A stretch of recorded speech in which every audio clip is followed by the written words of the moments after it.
France 24. I'm watching you all. I'm recording every lie. I'm archiving every distortion. I am Ibrahim Traore, and today I'm pulling off your masks. Yes, you heard correctly.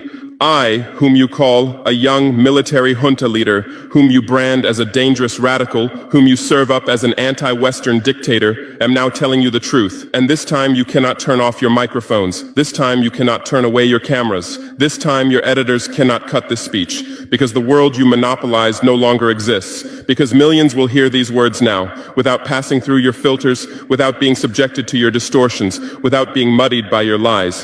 I am 34 years old. Every day of my life, I grew up with your lies. As a child, I would watch Africa on television. Always the same images. Children with flies, dry lands, weapons, death. This is Africa, they told us. This is what Africa is. And we believed it. We were ashamed of ourselves. We were ashamed of our own lands, of our own people. But then I grew up. I read, I researched, I questioned, and I understood that the Africa you showed us wasn't real. The story you told us was a lie. The fate you imposed on us was a script you had written. For years, how have you portrayed Africa? How have you shown it? How have you sold it to your viewers? As if we were creatures who had no share of humanity. As if we were savages left outside of civilization. As if we were wretches waiting for you to save us. Every day, every hour, every minute, the same story plays on your screens.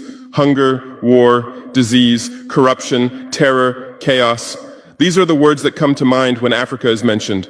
In your Africa dictionary, there are no other words. No hope, no success, no development, no resistance, no honor, no pride, no victory. So I ask you, New York Times, Washington Post, Guardian, Le Monde, have you ever made Africa's successes your headlines? How many times have you written about Rwanda's technology miracle? How many times have you shown Ethiopia's reforestation project? How many times have you praised Botswana's democratic success? How many times have you described Kenya's entrepreneurial ecosystem? No, because these don't fit your scenario. Your Africa cannot be successful. It cannot, because then how will you legitimize your exploitation? If it's not in need of help, how will you intervene? If it's not backward, how will you look down on it? Have you ever asked yourselves, has any editor sitting at their desk, any news director in a meeting, any columnist at their keyboard ever thought, why are the people of the world's richest lands poor? Here are the numbers for you, real numbers. Africa owns 70% of the world's cobalt reserves. Your cell phone, your computer, your electric car won't work without cobalt.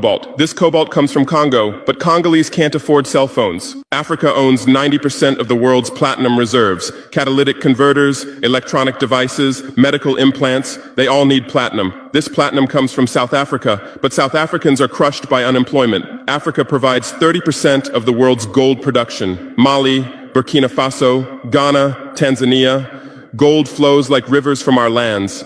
But our people swim in poverty. Africa supplies 65% of the world's diamond production. Botswana, Angola, Congo, Sierra Leone, billions of dollars worth of diamonds are extracted, but our miners live on $1 a day. Africa owns 35% of the world's uranium reserves. Niger, Namibia, South Africa. Nuclear plants run on our uranium. Paris lights burn with our uranium. But our villages have no electricity. And you still ask, why is Africa poor? No, the right question is, how was Africa kept poor while being so rich? Here's your answer. Colonialism didn't end. It changed shape. You used to come and occupy our lands. Now you come and establish companies. You used to take by force. Now you make agreements. You used to rule with the whip. Now you rule with credit. Let me give you concrete examples.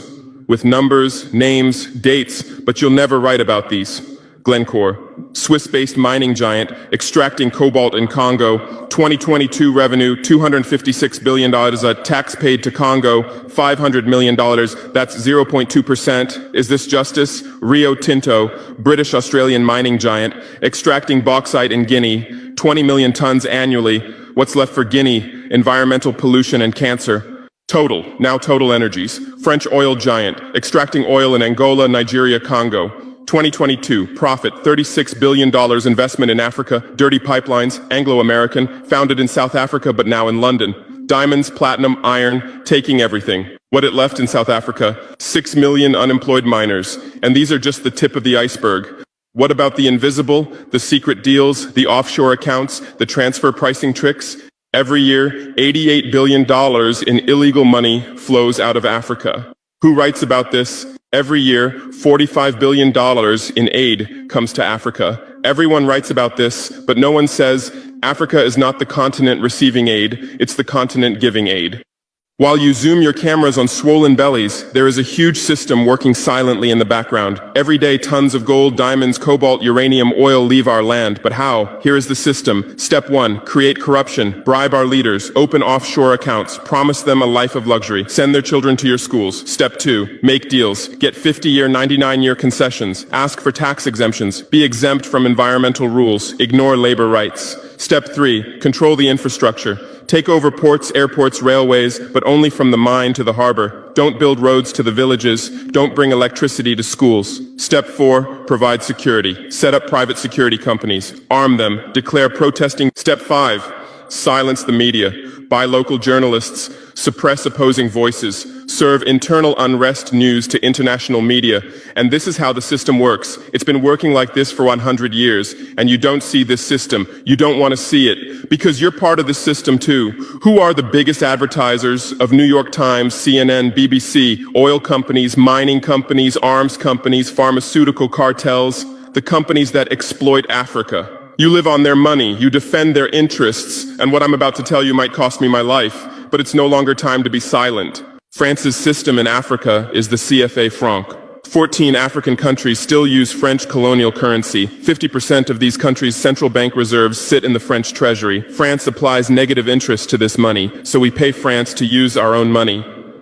Through this system, France transfers $500 billion worth of resources from Africa every year. Does anyone write about this? No. But when France gives Africa 10 billion euros in aid, it makes headlines. Britain's system is more sophisticated. London is the world's money laundering center. City of London, offshore paradise. Every penny stolen from Africa passes through London. Jersey, Guernsey, Cayman Islands, Virgin Islands, all under British control. Africa's wealth hides there.